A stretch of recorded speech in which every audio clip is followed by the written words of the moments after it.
بسم الله الرحمن الرحيم الحمد لله رب العالمين وصلى الله وسلم وبارك على نبينا محمد وعلى آله وصحبه أجمعين. Assalamu alaikum wa rahmatullahi wa barakatuh.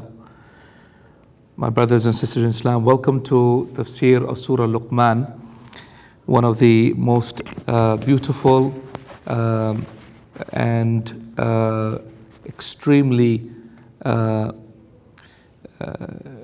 beneficial surahs of the Quran, where Allah subhanahu wa ta'ala talks about a wise man by the name of Luqman who used to live in Yemen, and the advice that he gave to his son, and how that advice became a verse of the Quran or surahs of the Quran that Allah subhanahu wa ta'ala revealed to be recited till the Day of Judgment.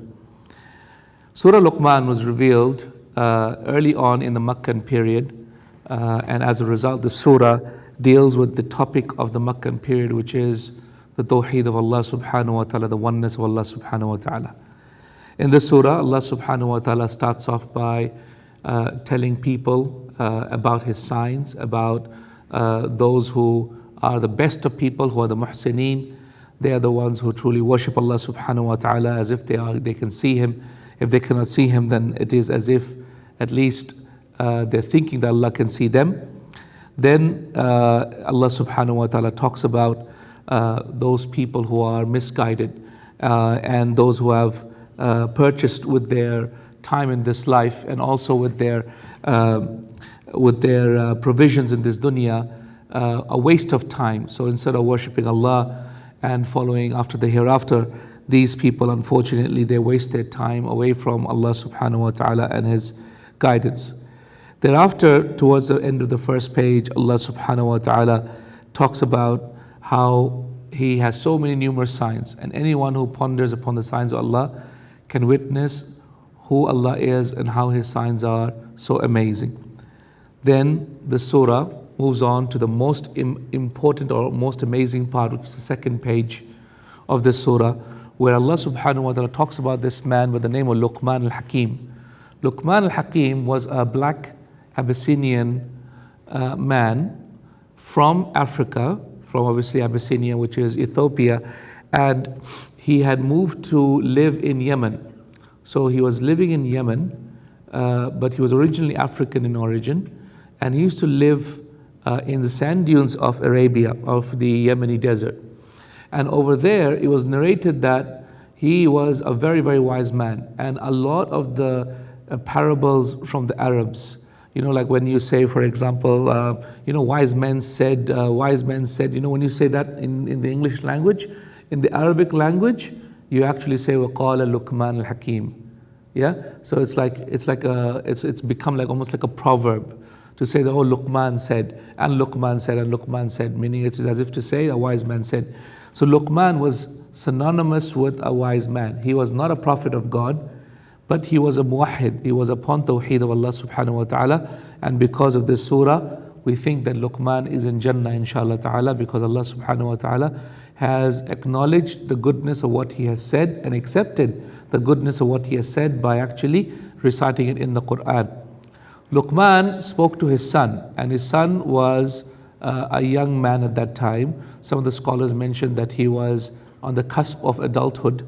So he wasn't necessarily extremely young, nor was he older than a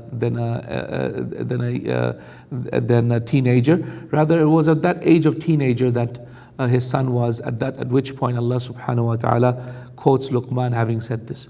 In this surah, Luqman, this wise man, he tells his son, verily, first of all, be wary of shirk, meaning the first and most important thing to be wary of is shirk, right? And this is the first advice Luqman gives. Then thereafter, Allah subhanahu wa ta'ala moves on to the second point after talking about shirk, which is to be good to parents.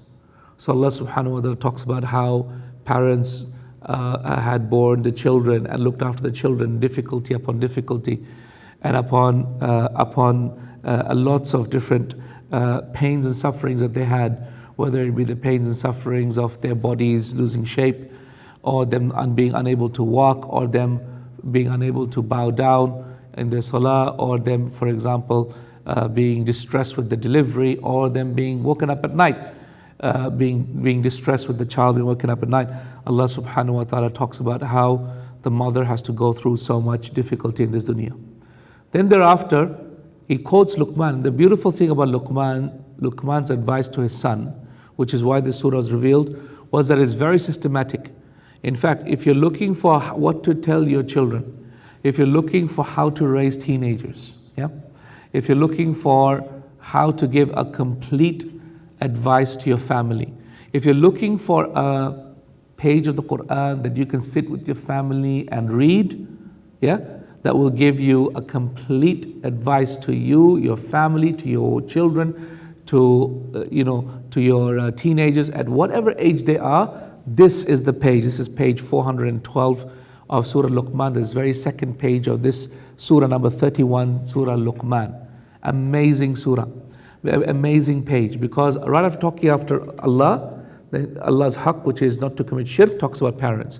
Right after talking about parents, the very first thing Luqman tries to build in his son is fear of Allah subhanahu wa ta'ala. Right after building fear of Allah subhanahu wa ta'ala, tells him to do the very first action. What is the first action that is most important that he tells him? It is to command the good, forbid the evil. Then right after, he moves on to akhlaq and mannerisms. So he will tell his son, for example, don't turn your face too hard from people, don't be arrogant to people, don't raise your voice, don't walk too hard, don't walk in a very bashful way, nor walk in a very humble, meek way, rather seek a middle path therein. Verily Allah does not like that. Do not raise your voice very loudly, do not speak too softly, rather speak very gently and kindly and mercifully. Subhanallah, when you take the advice of Luqman, and when we take it sentence by sentence, you will see how amazing this advice is, and how in one page Luqman summarizes not only aqidah but also fiqh and also tasfiyah of the hearts, and also beautiful mannerisms that is due from every single human being. And because this advice was given to a child, we know therefore it is suitable for children as well as adults.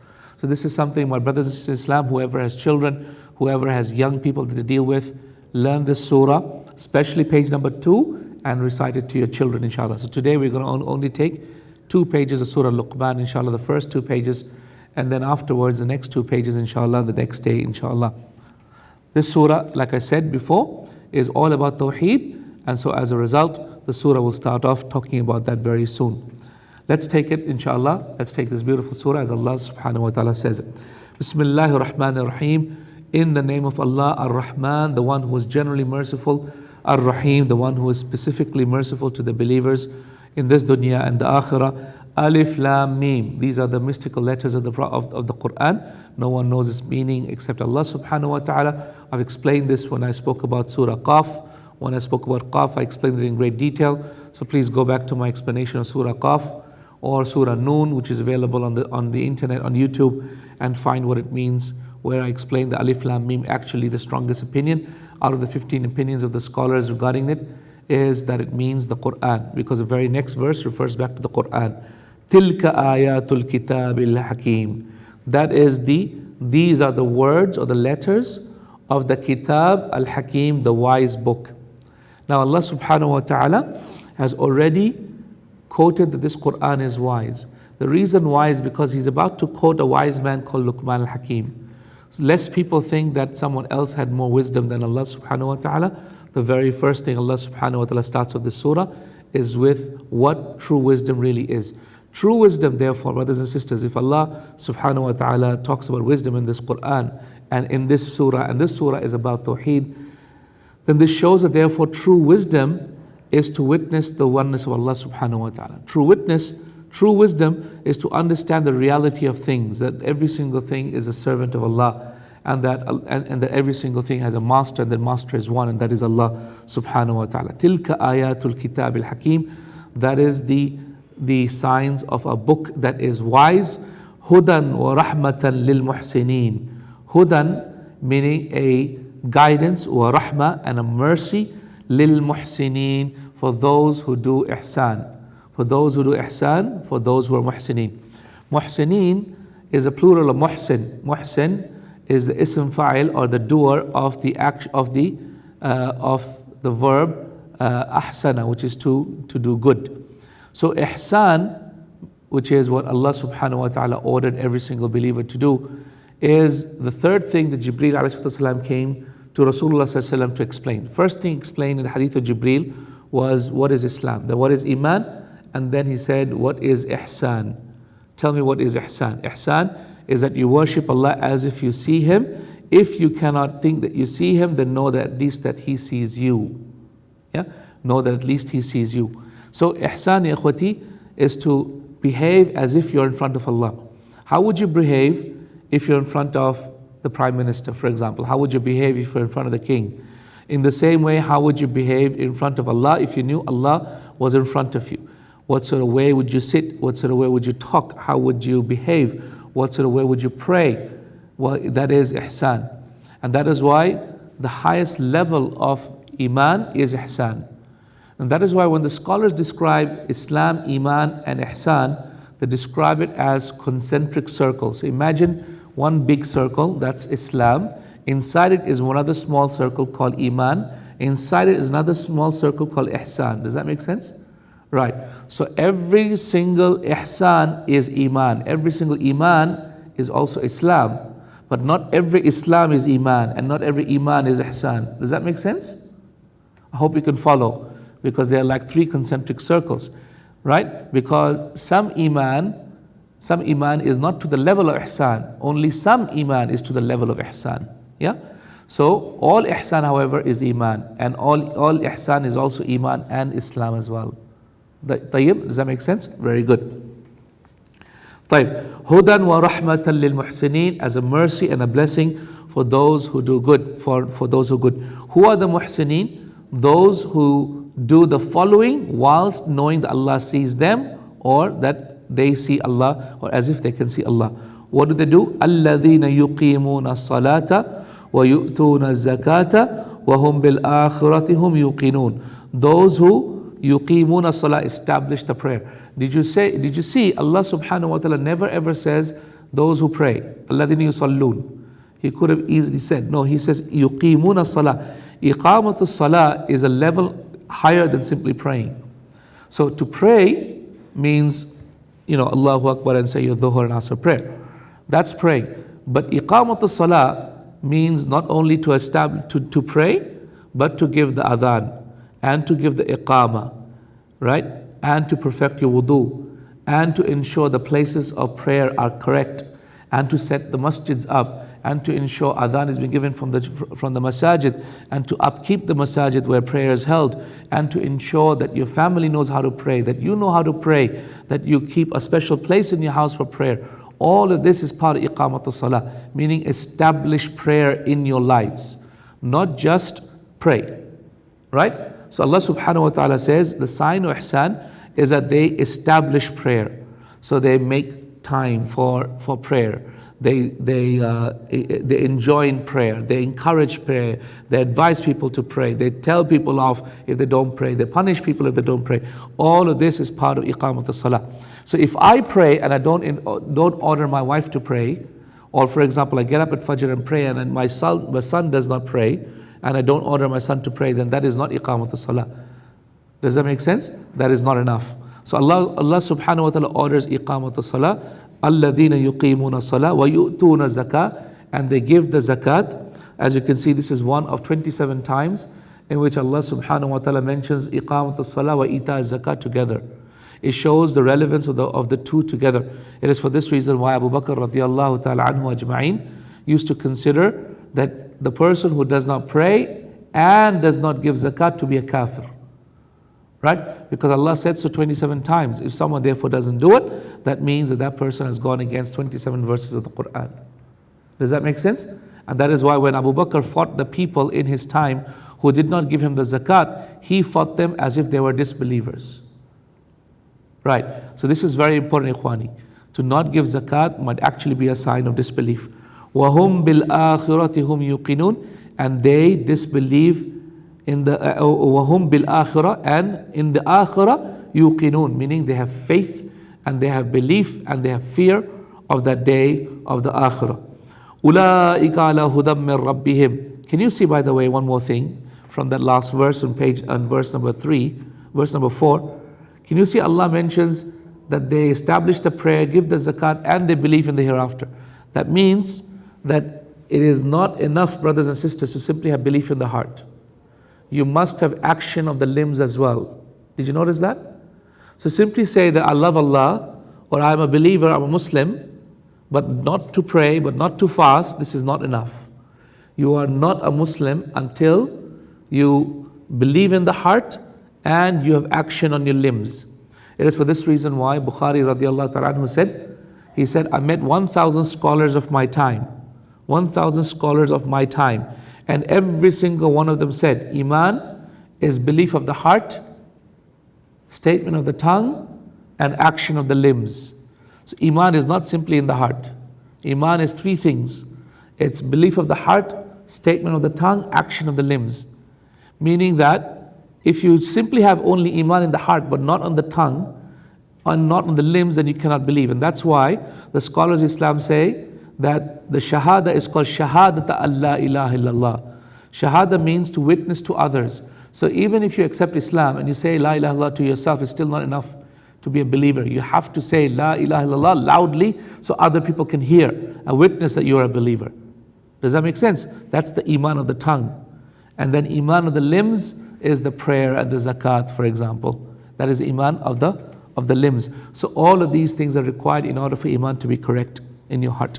Ulaika ala hudam min rabbihim. They are the ones who are upon guidance from their Lord. Hudam min rabbihim, guidance from their Lord. Wa ulaika humul muflihun. They are the ones who will be successful.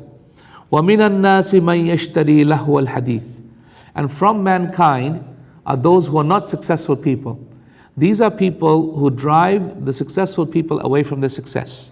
Who are these people? They are the people who are confused and they try to confuse others. وَمِنَ النَّاسِ, and from mankind, man, those who yashtari, those who purchase lahwa al-hadith, meaning false statements, meaning false speech, meaning vain speech. You know, just like sitting around, having your tea and just talking about nothing.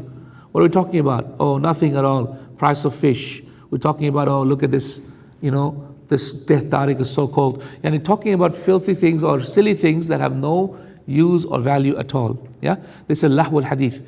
An example of lahwa al-hadith is talking about people, which is what we do today.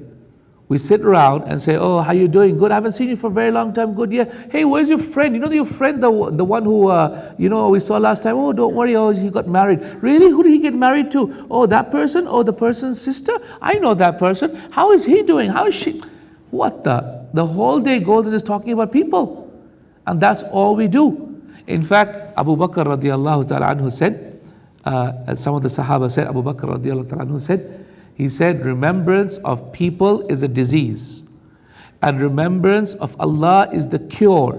What is wrong today? That we have left the disease, we have left the cure for the disease. Yeah? When we are sitting together, we're meant to talk about Allah and His deen and about helping Him. We're not meant to be sitting around talking about, lahwa al-hadith. Does that make sense?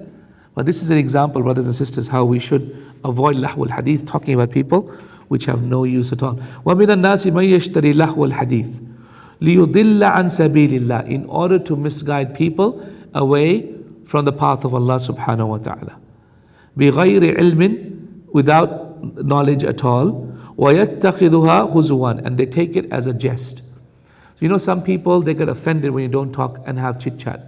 Oh, you're always in a hurry. You never sit down and have a chit-chat with us. Have you heard that? I get it all the time. I get it all the time. These people, I feel like grabbing them and shaking them and saying, listen, mate, I've got better things to do with my life than to waste my time talking to you about someone else who's wasting their life too. Okay? طيب. وَمِنَ النَّاسِ مَن يَشْتَرِي لَهْوَ الْحَدِيثِ was reported that Ibn al-Jawzi rahimahullah, one of the scholars of Islam. Yeah, because he hated how people used to waste time. You know what he used to do? He used to, this is, it's funny. Whenever people used to come to visit him, and he was always very busy with gaining Islamic knowledge. So whenever people used to visit him, oh, welcome, everyone, come to my house. So he would make them come in. Here, can you see these pens? Can you please sharpen them? So he used to give them, he used to give them pens and give them a sharpener so he sharpen. And to other ones, he used to say, you know that, obviously there was no paper at that time. They had to beat out the paper, right? So he used to give them the stock and everything else. Can you beat out the paper and please, can you do that? He used to keep them so busy that the people had, they would not come to visit him at all. Okay, so I'm not trying to be unhospitable guest, guys. No, please be good guests when guests do come. Yeah, but please do not be like the one who's like, yeah, come over anytime. Yeah, I've got time to kill anytime. Whenever you're free, you just come over. Huh? I'm your friend. I'm here for you. Okay. No, so this sort of attitude, you've got to stop. You've got to stop the attitude where you just waste time. ومن الناس من يشتري لهو الحديث ليضل عن سبيل الله بغير علم ويتخذها هزوا أولئك لهم عذاب مهين. For them is a disgraceful, muhin meaning a disgraceful punishment. Why is a disgraceful punishment for people who are wasting their time? Because the most valuable thing we have is time. Because even as Al-Hasan al-Basri rahimahullah, he said, Ya ibn Adam, innama anta illa ayyam. إِذَا ذَهَبَ وَقْتُكْ ذَهَبَ بَعْدُكْ. Listen to what he said. He said, O children of Adam, you are nothing but time. If some of your time has gone, some of you has already passed away. Right? We are just time, brothers and sisters. So let us use time. This is why the scholars of the past, they used to say, لَقِيتُ أَقْوَامًا. We met people, meaning our scholars and the companions of the Prophet ﷺ, we met people who were more stingy over their time than their money. More stingy over their time than the money. Listen, you can't have my time, but you can have my money. Okay? Because they didn't care about their dunya, they cared more about the akhirah. And with their time, they would purchase the akhirah. So brothers and sisters in Islam, be of those people who are very stingy over your time. Very stingy of your time because your time is money. وَإِذَا تُتْلَى عَلَيْهِ آيَاتُنَا. Actually, the best people who know the value of their time is lawyers. Right? Lawyers. And perhaps doctors, right? Especially if you're an ophthalmologist, you charge by the minute. So lawyers know the value of the time. Yeah, my time, yeah, one hour, yeah, that's $10,000. So it's like, you know the value of your time. So, mashallah, you bill by the minute to your client. So be wary, alhamdulillah. Lawyers, we should learn something from lawyers. وَإِذَا تُتْلَى عَلَيْهِ آيَاتُنَا. And when our verses are recited to him, وَاللَّوْ مُسْتَكْبِرًا. He turns away arrogantly. Now, why is Allah talking about this in this surah? It's going to become very clear when you go to the next page why Allah is talking about it. Because Luqman is going to tell his son never to behave like this to anyone. Okay? وَإِذَا تُتْلَى عَلَيْهِ آيَاتُنَا. And when our signs are recited to him, وَاللَّوْ مُسْتَكْبِرًا. He turns away arrogantly. Right? كَأَنْ لَمْ يَسْمَعْهَا. As if he has never ever even heard it. كَأَنَّ فِي أُذُنَيْهِ وَقَرًا. It is as if in his ears is a barrier. وَقَرًا is like a barrier from which he cannot hear. فَبَشِّرْهُ بِعَذَابٍ عَلِيمٍ. Give him glad tidings of a terrible punishment in the hellfire. This verse is a proof that you must not ever do anything when the Quran is being recited except listen to the Quran. Meaning, don't you dare just put the Quran on, do your dishes. Don't put the Quran on and then talk to your friends. Don't put the Quran on in your car and just chit chat on the phone. Does that make sense? Why? Because what you're actually doing is you are rejecting paying attention to the Quran, and this is what you should not ever do, brothers and sisters. Are we clear? Right. So Quran means attention. وَإِذَا قُرِئَ الْقُرْآنُ فَاسْتَمِعُوا لَهُ وَأَنصِتُوا لَعَلَّكُمْ تُرْحَمُونَ. In the verse, Allah says, and when the Quran is recited, then pay attention to it, listen to it attentively. Perhaps Allah may have mercy on you. So here Allah subhanahu wa ta'ala says, وَإِذَا تُتْلَى عَلَيْهِ آيَاتُنَا. When our signs are recited to him, meaning our verses are recited to him, وَاللَّهُ مُسْتَكْبِرًا. He turns away arrogantly. كَأَن لَمْ يَسْمَعْهَا. It is as if he has never heard it. كَأَنَّ فِي أُذُنَيْهِ وَقَرًا. It is as if in his ears is a barrier. فَبَشِّرْهُ بِعَذَابٍ عَلِيمٍ. Give him glad tidings of Jahannam. In the same way, brothers and sisters, it is haram to leave the masjid after adhan. So if you happen to be in the masjid and the adhan's been given, you cannot leave the masjid unless you want to make wudu to come back and pray. right? Other than that, you cannot leave the masjid. You can't say, oh, I'm going to go home now, I'm going to go pray. Why? Because وَإِذَا تُتْلَى عَلَيْهِ آيَاتُنَا وَلَّوْ مُدْبِرًا وَلَّوْ مُسْتَكْبِرًا كَأَلَّمْ يَسْمَعْهَا. Does that make sense? As if he didn't even hear it, and what he heard is of no consequence. Does that make sense? So all of this from this verse in Surah Luqman. إِنَّ الَّذِينَ آمَنُوا وَعَمِلُوا الصَّالِحَاتِ لَهُمْ جَنَّاتُ النَّعِيمِ. As for those who believe in Allah and do righteous deeds, آمَنُوا وَعَمِلُوا الصَّالِحَاتِ. Can you see, Ikhwani, that this combination comes again and again in the Quran hundreds of times. آمَنُوا وَعَمِلُوا الصَّالِحَاتِ. Knowledge and action, knowledge and action, knowledge and action. Both of them must happen together. آمَنُوا وَعَمِلُوا الصَّالِحَاتِ لَهُمْ جَنَّاتُ النَّعِيمِ. For them is the Jannah, which is the most blessed of Jinan, blessed of Jannahs. خَالِدِينَ فِيهَا. They will reside therein forever. وَعْدَ اللَّهِ حَقًّا. The promise of Allah, which is truthful, meaning that they will reside therein forever, so let no one ever think that anyone will ever leave Jannah. طيب. وَهُوَ الْعَزِيزُ الْحَكِيمُ. And He is the most blessed, the most wise. Now, here's an important point. Allah subhanahu wa ta'ala says that they will reside therein forever. What about Jahannam?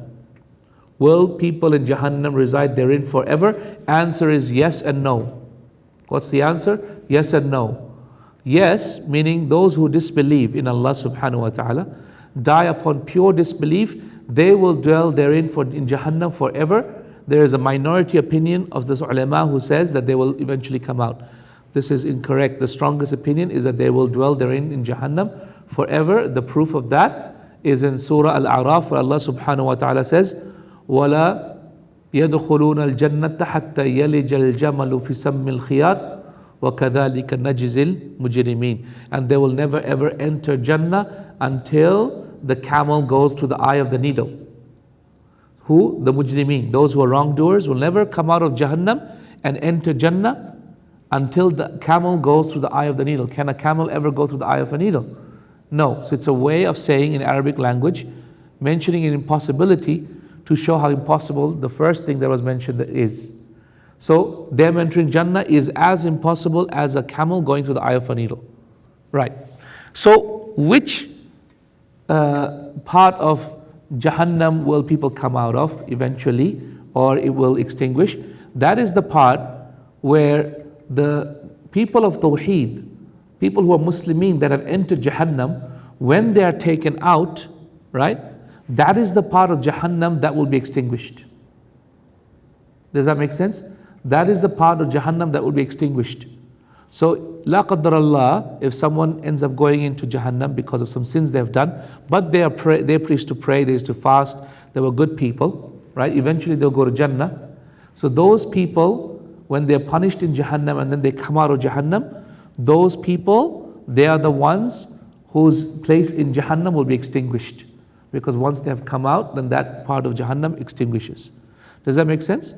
So when you hear, will Jahannam ever extinguish? Yes or no? Yes, only for those people who are people of Tawheed who went to Jahannam. No, meaning anyone else will never ever escape Jahannam. They will dwell therein forever. طيب.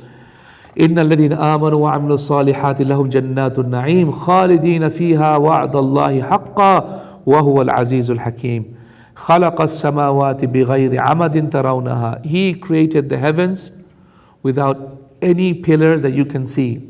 وَأَلْقَى فِي الْأَرْضِ. And He threw into the earth rawasiya. Rawasiya meaning mountains, like stakes in the ground. And أَنْ تَمِيدَ بِكُمْ. Lest the earth also moves along with you. Meaning, lest there is far too much movement on the crust of the earth and no stability. Lest that happens, Allah has put stakes in the ground in order to give it stability. What are those stakes? Mountains. In fact, we find that the mountains, as high as they are equally longer as they go down into the earth as well. They're like stakes in the ground. It's exactly as if Allah has just thrown. You know, when we throw something on the ground and it digs into the ground, it's as if Allah has simply really thrown the mountains and they have dug into the earth, giving it stability and stakes on the ground. طيب. وَأَلْقَى فِي الْأَرْضِ رَوَاسِيَ أَن تَمِيدَ بِكُمْ وَبَثَّ فِيهَا مِن كُلِّ الدَّابَّةِ And He has sent on this earth every single walking creature. وَأَنزَلْنَا مِنَ السَّمَاءِ مَاءً And we have sent down from the heavens water.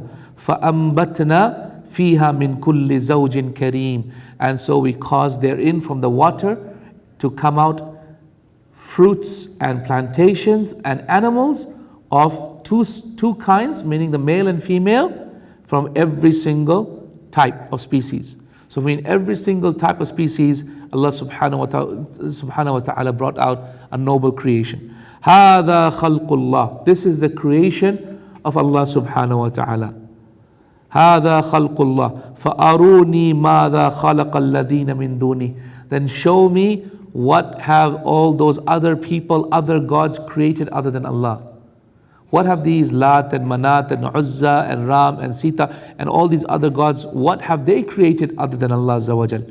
بَلِ الظَّالِمُونَ فِي ضَلَالٍ مُبِينٍ Rather the Zalimun are in utter manifest error. In fact, if you ask the polytheists right now, these other gods, what have they created? They will say that they have not created anything. They simply have special powers. And the reality is creation only they attribute to one main God. So Trinitarians are not only Christians, by the way. So even the early Romans were Trinitarians. They used to believe in three gods. Early Greeks were Trinitarians. The Hindus are Trinitarians, right? They're Trinitarians. In fact, some even say the Jews are Trinitarians. It is only Muslims that are Unitarians, meaning they believe in only one God. Okay. Fine. Come back now to the second page of Surah Luqman. This is where the amazing advice of Surah Luqman, of Luqman al-Hakim, the wise man from Africa who used to live in the desert plains of Yemen, will now Allah subhanahu wa ta'ala will talk about. وَلَقَدْ آتَيْنَا لُقْمَانَ الْحِكْمَةِ Verily we gave Luqman hikmah. And that's why, remember, this verse starts off very early on in this surah. Tilka ayatul Kitabil Hakim. Remember? This is the wise book. And from the wisdom of the book is that Allah has mentioned the stories of wise people like Luqman al-Hakim, right? وَلَقَدْ آتَيْنَا لُقْمَانَ الْحِكْمَةِ Verily we gave Luqman hikmah, wisdom. So wisdom, the word hikmah can mean two things. In the context of Rasulullah sallallahu alaihi wasallam, the word al-hikmah means sunnah. In the context of generalization, hikmah without any specific context of this prophet, that prophet, or Rasulullah sallallahu alaihi wasallam, it means, what does it mean? It means tawheed. Okay, it means tawheed. In the general context of talking about the Sharia and Allah's rulings, it means wisdom. So it has three separate meanings based upon the context in which it is being revealed. وَلَقَدْ آتَيْنَا لُقْمَانَ الْحِكْمَةِ Verily we gave Luqman hikmah, we gave him wisdom. What is being referred to here? We gave Luqman tawheed. Okay, we gave Luqman hikmah, anishkur lillah, that you should do shukr to Allah subhanahu wa ta'ala. What does shukr mean? What does shukr mean? This verse is very important, brothers and sisters. What does shukr mean? The hikmah that Allah gave Luqman was that he should do shukr of Allah, right? So if you have been taught to do shukr of Allah, that means Allah has given you some hikmah. So what does shukr mean? Shukr means three things.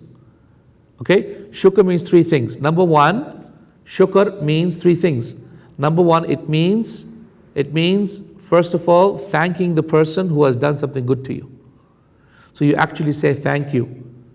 Okay? Number two is that you have to praise that person with someone else. Okay? So I go to Farah, Ukhti Farah, and say, you know what, Farah, you know that brother Siddiq is a really nice guy, man. Can you please see if you have any sisters? We need to get this guy married. So this is, anyway, this is just obviously me talking about it. Siddiq obviously is actually, oh wow, he's not married, mashallah. Look, Siddiq is not married. So if anyone wants to marry Siddiq, please come and see us, inshallah. Okay, we're just pulling Siddiq's leg, inshallah, right? Siddiq, I told Siddiq that I would try to embarrass him a bit because he's such a nice guy. The other day Siddiq was mashallah, this brother Siddiq, and he is one of the best people that I know in our team in Mercy Mission, mashallah. So generous, so kind, and so noble, mashallah. Coming back, inshallah, before people think I'm trying to get him married. What I am, by the way, but anyway, either way, come back to the tafsir. وَلَقَدْ آتَيْنَا لُقْمَانَ الْحِكْمَةَ أَنِ اشْكُرِ اللَّهِ. Shukr means three things. Number one is, first of all, you thank the person. Number two, you speak about that person to someone else. Okay? So you speak about that person's blessings to someone else. Number three is that you give something back to the person, equal or better in value. Okay? If you cannot, then the best you can do. If you cannot, then the best you can do. Does that make sense? This is shukr. So if I want to do shukr to my parents, because they've done so much for me, how do I do shukr to my parents? I really say, Mom, Dad, Jazakallah khair, Wallahi, the things you have done for me, what you continue to do for me, no one else can, no one else ever will. You are my true friends in this dunya. Okay? This is shukr to them. This first part, you haven't finished it. You're just starting, getting warm. The second part now is to now go to others and speak about your mom and dad, how great they are, that everything good you've learned is from your mom and dad, right? The third thing is that now you need to do something back to them that they did back to you. So what do you do back to them? Look after them, be kind to them, merciful to them, buy them presents, right? And keep them in your homes, and give them your time and your wealth and your money. All of this is shukr. If you don't do these three things, you have not done shukr. So, ikhwati, that's why Allah subhanahu wa ta'ala says in the Quran, وَقَلِيلٌ مِّنْ عِبَادِيَ الشَّكُورِ. How few of my slaves are thankful to me. It's true. Because how do we thank Allah? We eat. What do we do? Alhamdulillah, Alhamdulillah. But what was Alhamdulillah? Alhamdulillah is just the first part. There's two more left. Correct? There's two more left. You need to now go back and tell somebody, how amazing was that food? How much did Allah give us? How much more does Allah give us without even asking, without even deserving? How blessed is Allah? How noble is Allah that He is giving this to us, even though to His chosen slaves, like His prophets never ever ate such soft rice like we eat today, the soft bread like we eat today. Can you imagine? This is number two, the second part. The third part, right, now that Allah has given us this, brothers and sisters, Allah has given us opportunity of Ramadan, Allah has given us this, what are we going to do for Allah? What are we going to do for Him? So let's memorize the whole Quran for His sake. Let's go for Umrah for His sake. Let's give money to the poor for His sake. Let's build a masjid for His sake. Does that make sense? This is how you do shukr. Yeah? وَلَقَدْ آتَيْنَا اللُّقْمَانَ الْحِكْمَةَ أَنِ اشْكُرْ لِلَّهِ. That you should do shukr to Allah. وَمَنْ يَشْكُرْ. And whoever does shukr, فَإِنَّمَا يَشْكُرُ لِنَفْسِهِ. Then he is actually doing shukr for himself. Why does Allah say that? If we do shukr to Allah, why are we actually doing shukr for ourselves? The reason why, and this is the wisdom, ya ikhwani, is that if we do shukr to Allah, we're actually doing shukr back to ourselves. Why? Because Allah has chosen two names for Himself, Ash-Shakur and Ash-Shakir. So He is Ash-Shakir and He is Ash-Shakur. The Shakir is the one who is constantly, Ash-Shakur is the one who exaggerates in his shukr. Ash-Shakir, the one who is constantly thanking all the time. So the little that we do for Allah, like subhanallah, Allah subhanahu wa ta'ala is Ash-Shakir, He's constantly thanking us back for doing that little bit of good deed to Allah. Does that make sense? So He's Ash-Shakir, the one who is constantly thankful, the constantly thankful God. How beautiful is that, wallahi? How beautiful is that? That's why Allah continues to provide for us even when we are negligent and even when we sin. The second thing is that Allah has chosen for Himself Shakur, the one who is excessively thankful. What's an example of excessively thankfulness? Let me give you an example. Let's say Siddiq takes me out and he takes me saying, Abu Yusuf, let's go for iftar. So he takes me out and he takes me for iftar, he takes me to, I don't know, Burger King, and he buys me a burger, for example. We sit down, have a burger. And alhamdulillah, I have iftar on Siddiq's cost. So now I say, subhanallah, that boy Siddiq, mashallah, he's such a great man. So what do? I end up talking about Siddiq. Not only, I end up first of all thanking Siddiq. I write a letter to him thanking him, send him an email, send him an SMS, I even put a note under his house. And Siddiq's like, what's wrong with this? Abu Yusuf, I just bought you a burger, man. It's 10 ringgit, man. Take it easy. I said, no, but I can't believe you did it to me, you know? So I sent him an SMS, send him an email, send him a WhatsApp, tell him a telegram, send him everything possible to thank him. Then I go to everyone else. I say, guys, you can't believe it. That man, Siddiq, he's unbelievable. He bought me a burger. Can you imagine? He bought me a burger. Oh my God. Subhanallah, he bought me a burger. So I brag about Siddiq, not in front of just Siddiq, in front of, let's say I'm giving a khutbah in front of 10,000 people, I talk about Siddiq there. Okay? Am I not excessive in my thanks? Am I a little bit excessive or not? Yeah, perhaps you might be thinking I'm mad even, right? But wait till you see the third thing I do for Siddiq. He bought me a burger. I said, oh my God, you bought me a burger? Here you go, Siddiq, here's my daughter for you, for marriage. So he marries my daughter. What, for a burger? All he did is he bought me a burger. So you see, this is excessive. Would you agree, excessive? Yeah, but this is Allah ash-Shakur. We give him nothing. We give him peanuts and he gives us Jannah. Right? This is Allah ash-Shakur. This is why Allah says, وَمَا يَشْكُرْ فَإِنَّمَا يَشْكُرُ لِنَفْسِهِ. Whoever thanks me, then indeed he is only thanking himself. وَمَنْ كَفَرَ. Then whoever disbelieves, فَإِنَّ اللَّهَ غَنِيٌّ حَمِيدٌ. Then indeed Allah subhanahu wa ta'ala is rich, free of all wants. Hamid, the one praiseworthy. Rich, Ghani means the one who is rich, doesn't need anybody. Hamid, the one who is praised, all praiseworthy. And it doesn't matter whether you praise him or not, he's already praised by others. Right. وَإِذْ قَالَ لُقْمَانُ لِإِبْنِهِ. And when Luqman said to his son, لِإِبْنِهِ وَهُوَ يَعِذُهُ, and he is giving him مَوْعِظَةً. مَوْعِظَةً meaning a good command. Ya akhwati, this is very important verse. When do we give our children maw'idah? When do we give our children maw'idah? When do we give our children maw'idah? Well, one of the best that I've come across is the statement of Ali radiallahu ta'ala anhu, who said for the first 7 years, play with them. And then the next 7 years, teach them. And then the next 7 years, be their friend. Okay? Problem is today, the first 7 years, we send them to typical small public government schools, and so they don't even learn anything. Nor do we even play with them because we are outside.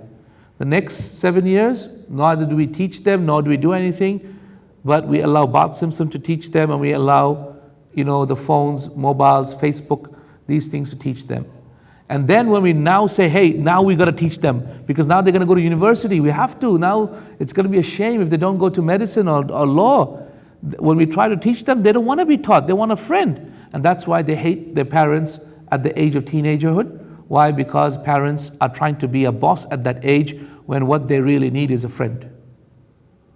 Does that make sense? So let's come back to the prophetic advice of how Ali raised Hassan Hussein radiallahu ta'ala anhum ajma'in.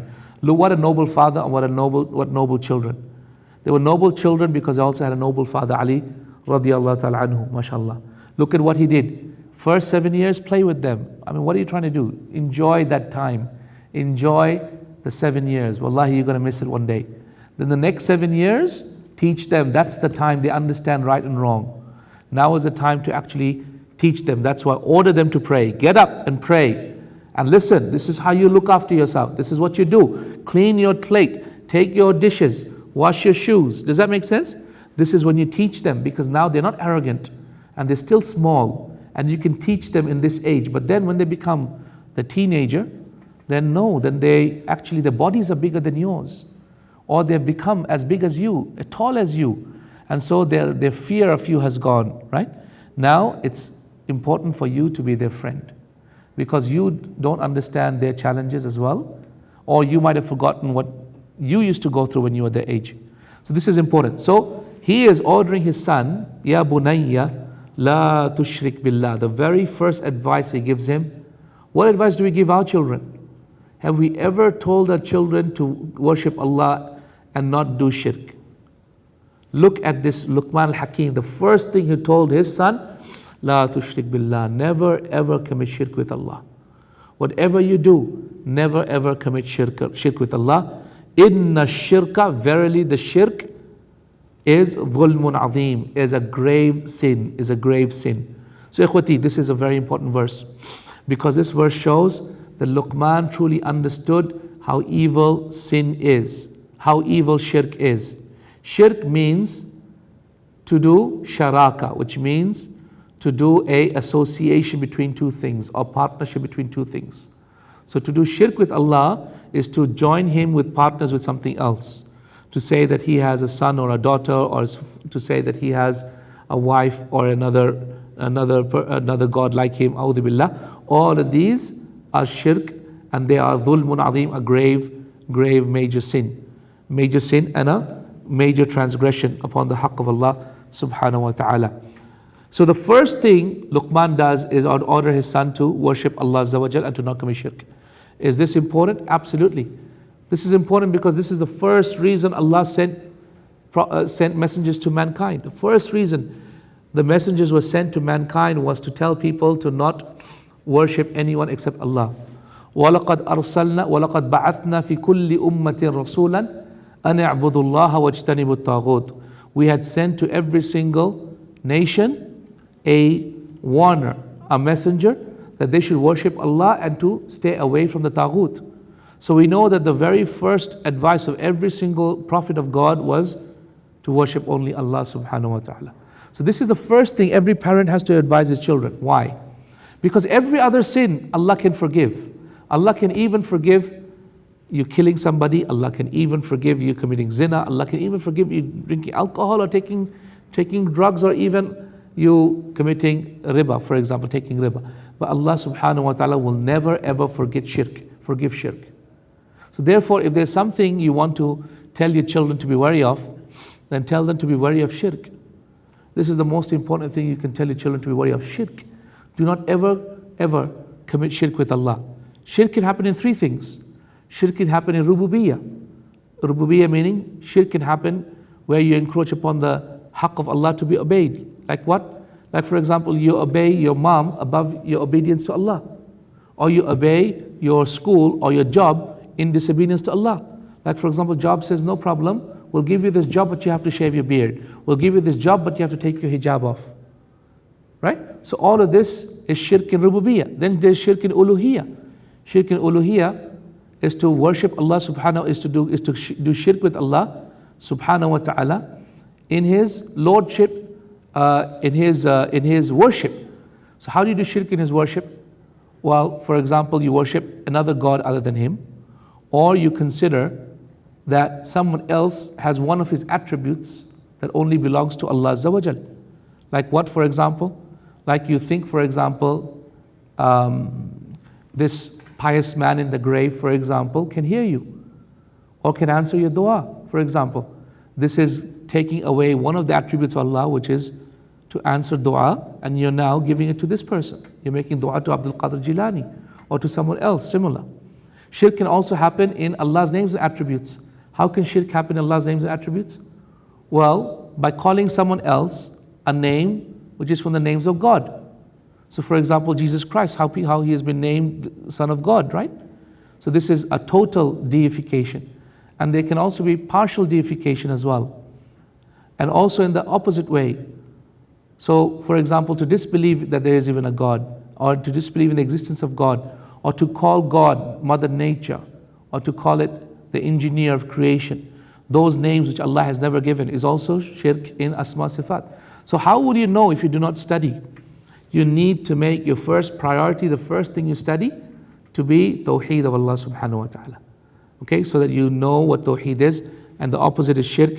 You need to study both Tawheed and shirk, so that you can tell your family to stay away from it. وَوَصَّيْنَا الْإِنسَانَ بِوَالِدَيْهِ. And we have ordered mankind to be good to his parents. We have ordered mankind to be good to parents. Remember, right after Tawheed, Allah mentions parents. Why? Because the haqq of the parents comes right after the haqq of Allah Azza wa Jal. In fact, in Surah Al-Isra, Allah subhanahu wa ta'ala says, وَقَضَى رَبُّكَ أَلَّا تَعْبُدُوا إِلَّا إِيَّاهُ وَبِالْوَالِدَيْنِ إِحْسَانًا. Your Lord has ordained and ordered you that you should not worship anyone but Allah, and that you be good to your parents. Ibn Abbas radiallahu ta'ala anhu said in the tafsir of this verse, He said Allah subhanahu wa ta'ala in the same sentence with a wow and has added two obligations: worshipping of Allah and goodness to parents. So listen to what he said. He said the first part will not be right without the second part. What's the first part? Worship of Allah will not be right without the second part. This is why, ikhwati, in the authentic hadith it was reported that a sahabi was dying. Young sahabi was passing away. So the Prophet came to him and said, oh so and so, say la ilaha illallah. The sahaba opened his mouth and he could not say la ilaha illallah. He couldn't say it. Say la ilaha illallah, say la ilaha illallah, say la ilaha illallah. And the sahabi couldn't say it. Can you imagine? A sahabi could not say la ilaha illallah. And he was about to die. So Rasul became very afraid, because this man was about to die without being able to say la ilaha illallah despite being told to do so.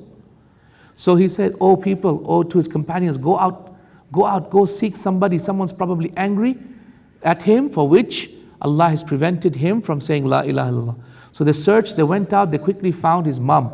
He found his mom was angry. Why was his mom angry? His mom was angry because Rasulullah came to her and said, oh so and so, why are you angry? He said, Ya Rasulullah, he prefers his wife to me. Oh my God. This is a warning to all the brothers in the audience. Don't you dare prefer your wives to your moms. Let me say it again. Do not ever dare prefer your wives to your moms. Never. And for those sisters who are feeling like, what the? Abu Yusuf? We used to like you, but we don't like you anymore. Listen to me. Fear Allah. Your husbands will end up in Jahannam if they prefer you over their mothers. Do you understand? You will love your husbands. You want them to go Jannah?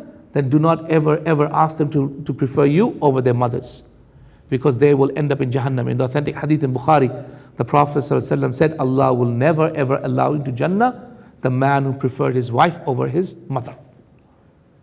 Never. So don't you dare entice the husbands away from their mothers. Does that make sense, everybody? Because this man was about to die. So Rasulullah told this woman, saying, oh so and so, do you wish Allah to throw him into Jahannam? He said, no, Ya Rasulullah, I forgive him. So they ran back to the Sahaba, and at that point Rasulullah said, say la ilaha illallah. At that point the man was able to say la ilaha illallah, and then he died. So ikhwati, subhanallah, your mother, if you make your mother angry, or your father angry, your parents angry, it may be Allah will drive you to kufr. It may be Allah will drive you to kufr and disbelief. And this is why today a lot of our children who are bad to their parents, they also miss their salawat, which is kufr. They also speak, or their knowledge about Islam is so poor, or Allah takes them away from Islam so much more, because of the fact that they were bad to their parents. You cannot underestimate the power of this verse. وَوَصَّيْنَا الْإِنسَانَ بِوَالِدَيْهِ. And we have encouraged mankind to be good to his parents. حَمَلَتْهُ أُمُّهُ. His mother bore him, meaning carried him in her tummy. وَهْنًا عَلَى وَهْنٍ. What does وَهْنًا عَلى وَهْنٍ meaning? Pain and suffering and distress upon pain and suffering and distress. What is the pain and suffering? The pain and suffering is the weight. The pain and suffering, she can't even breathe properly, she can't eat properly. The pain and suffering is that how many times due to this she has to lose her nutrients in her body, her tooth becomes brittle, she has extreme vomiting feeling, she cannot tolerate many things, she cannot eat many things anymore. All of this because of this tummy, all of this baby in her tummy. Yeah? Wahnan ala wahn. The first wahan meaning the carrying of the baby in the tummy. The second wahan meaning the delivery of the baby and the pain and suffering that they go through. A man came to Abdullah ibn Umar and said, Ya Abdullah, I carried my mom on my back and performed Hajj with her on my back. Do you think I have repaid her for what she has done to me? Listen to what he said. Do you think I have repaid her for what she has done for me? He said, Abdullah ibn Umar said, Wallahi, you have not repaid her for even one tinge of pain she felt when she delivered you.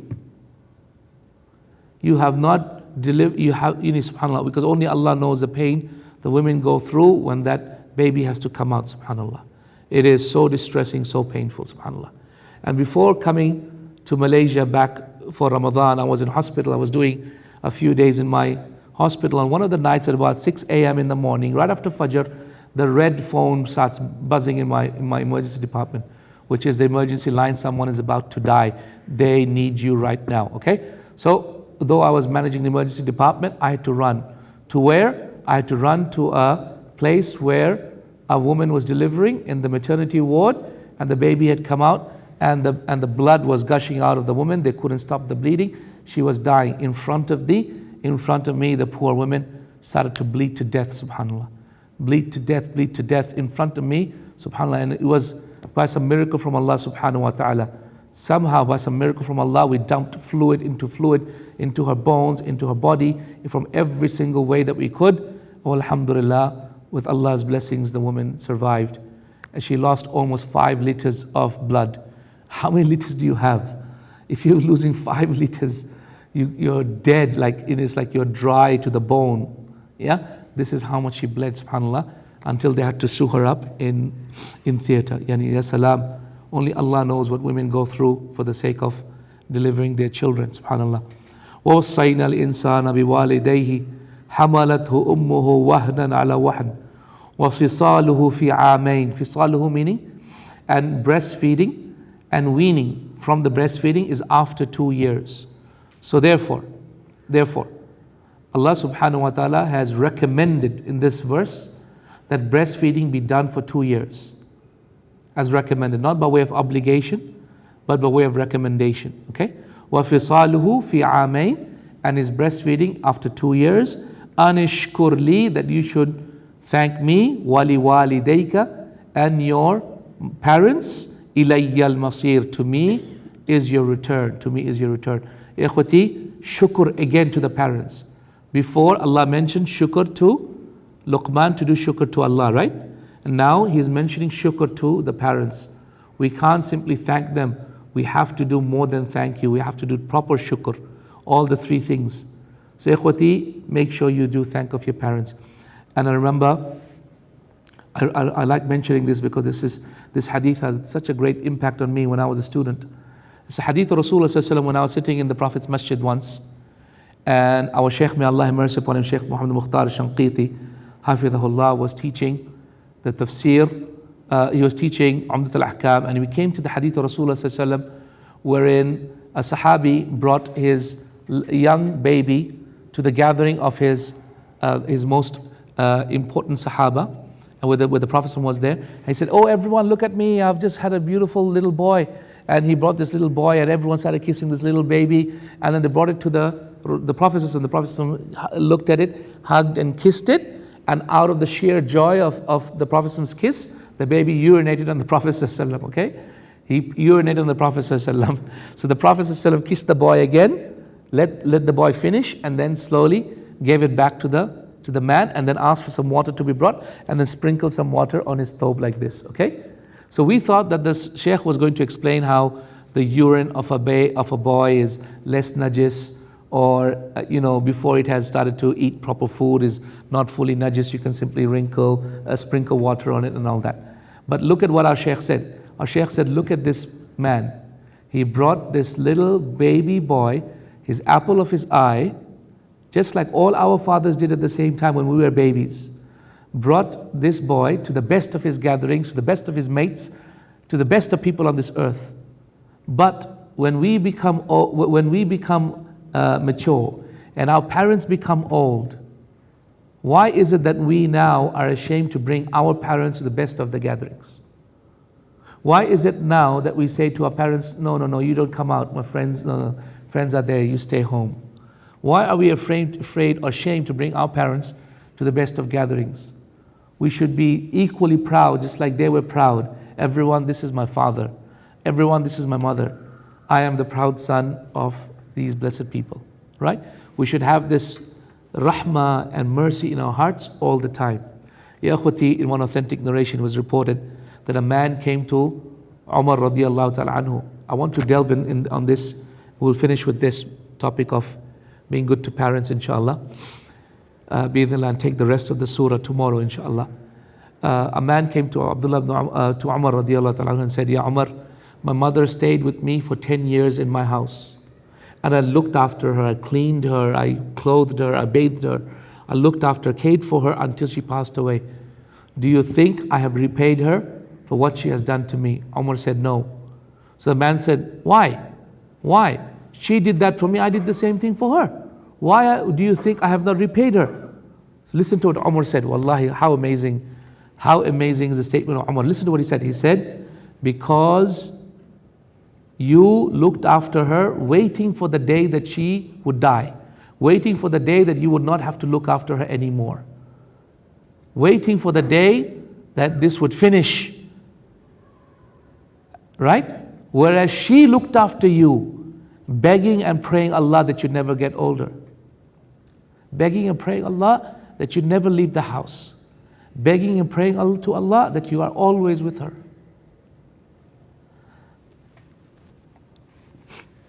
So ikhwani, wallahi, no one understands this until they become a parent. No one understands this. I never understood it until I became a parent. And by that time it's already too late. It's already too late because either we have already done so much sins with our parents, or perhaps our parents have passed away. But ikhwani, do not ever be of those people who do not realize the value of this verse. If you have parents alive, you have the middle gates of Jannah. The authentic hadith in Sahih Muslim, the Prophet ﷺ said, the middle gates of Jannah are your parents. The middle gates of Jannah are your parents. In the authentic hadith, ikhwani, this hadith is going to blow your mind away. And this is a hadith which is reported in Athar, a narration that is reported from Abdullah ibn Abbas radiallahu ta'ala, that a man came to him, and this is reported in Adab al-Mufrad of al-Bukhari, that a man came to him and said, "O Ibn Abbas, I want to tell you I've done a major sin." "What have you done?" "I have killed somebody." Okay, what did he do? He killed somebody. Now listen, Ibn Abbas was not the judge. If he was, then he had to kill him too, right? But Ibn Abbas was just a sheikh, a teacher at that point. So he said, "Oh Ibn Abbas, I've killed someone. What do you think I should do to atone for the sin?" So Ibn Abbas kept quiet. And then he looked at the person and he said, "Oh, so and so, is your mother alive?" Listen to what he said. He said, "Is your mother alive?" And so the man said, "No, my mother has passed away." So Ibn Abbas said, "Okay, ala kulli hal."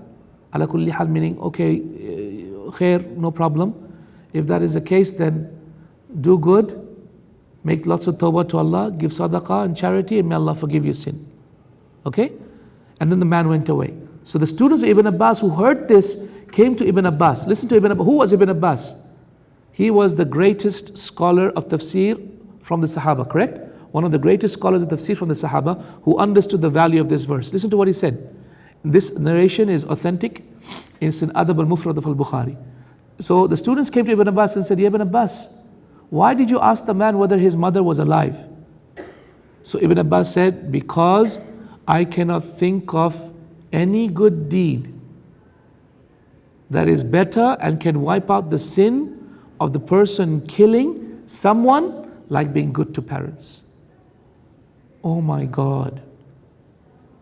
Oh my God. Do you understand this verse, this hadith? Meaning that the value of being good to parents is so great in the eyes of Allah that it can even wipe out the sin of killing someone. My God. Can you imagine? Ikhwani, being good to parents is not like being good to a friend or feeding your pet, man. We tend to behave with our parents as if they are lesser than that. This is far more valuable in the eyes of Allah subhanahu wa ta'ala. Let's understand what we really have. If we have our parents alive, then we have great. If they're not alive, then we can still be good to them. How? By making dua for them. Because a person will be asked to go to Jannah. When he goes to Jannah, every time he goes to Jannah, Allah will tell him, go to the next level, next level. And every time he goes to one level, he goes next level. This is authentic hadith in Bukhari. Every time he goes to another level, next level. So the man will say, Ya Allah, why are you telling me to go to next level, next level? My deeds are not good enough for all of this. So Allah will tell him, this is because of the dua of your son for you. You've got to teach your children to make dua for you. You've got to teach your children to make dua for you. You have to make dua for your parents even if they're alive or they passed away, because Allah will save them. And if your parents have passed away, do you know how to save them? If they have passed away, then you memorize the Quran. If you memorize the Quran, then Allah will put thrones of light, will put crowns of light on their head on the day of judgment. So be of those people, ikhwati, who do good to your parents, whether they're dead or they're alive. Be good to them. The second way you can be good to them after being dua to them is do a waqf for them. Do something for them that they will continue to benefit, like build a masjid, look after orphans, do a waqf for them, even build a well from which people can drink water. Perhaps Allah will give them water to drink on the day of judgment. So do a waqf for them in their name. Number three, the third thing you can do is to be good to those people that they used to love in this dunya. To be good to those people that they used to love in this dunya. Who are they? Like their families, like their friends. And that's why Rasulullah ﷺ used to be good to the friends of his father and mother as a way of birr al-walidain. Tayyib ikhwani? And all of these things, inshallah ta'ala, are part of birr al-walidain. وَوَصَّيْنَا الْإِنسَانَ بِوَالِدَيْهِ حَمَلَتْهُ أُمُّهُ وَحْنًا عَلَى وَحْنٍ وَوَصَّيْنَا الْإِنسَانَ بِوَالِدَيْهِ حَمَلَتْهُ أُمُّهُ وَحْنًا عَلَى وَحْنٍ وَفِصَالُهُ فِي عَامَيْنِ أَنِ اشْكُرْ لِي وَلِوَالِدَيْكَ إِلَيَّ الْمَصِيرُ. And inshallah ta'ala we'll stop here because time is over, inshallah. And tomorrow we'll come back bi'idhnillah and we'll take on from verse number 15 of Surah Luqman, inshallah ta'ala. وآخر دعوانا أن الحمد لله رب العالمين.